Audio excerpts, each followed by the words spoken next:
വ്യാജമദ്യം പണ്ടൊരു 5-6 പേരുടെ കണ്ണുപോയ കേസ്. എടാ അന്ന് നീ അവനെ പിടിച്ച് അകത്തിട്ട് ചവിട്ടിയിട്ട് അവന്റെ 3-4 റിപ്പ് പിടിച്ചിട്ടുണ്ട്. ബെസ്റ്റ് കക്ഷി. ഓ നിന്നോട് പറഞ്ഞിട്ട് കാര്യമില്ല. സുലൈമാനെ നീ നേരെ ഒമേഗ ബാറിലേക്ക് ചെല്ലുക.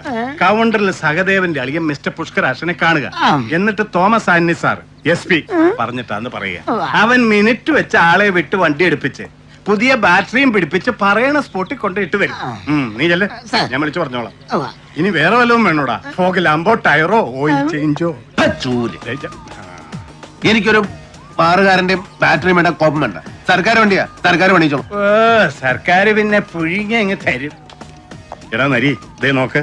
എടാ നമ്മുടെ ഈ ഡിപ്പാർട്ട്മെന്റിലെ മുഴുവനെ 3/4 വണ്ടികളും ഒരുവിധം മെനയായിട്ട് റോട്ടിൽ കിടന്ന് ഓടുന്നതേ വേണ്ടേ ഈ പാവം പിടിച്ച ബാറുകാരന്മാരുടെയും സ്പിരിറ്റ് കച്ചവടക്കാരുടെയും കൃപാകടാക്ഷം കൊണ്ടാ. എന്തിന്? എന്റെ ഈ Skoda oil, diesel, filter change എടാ എടുത്തിട്ട് 6 മാസമായി. ഒരൊറ്റ നയ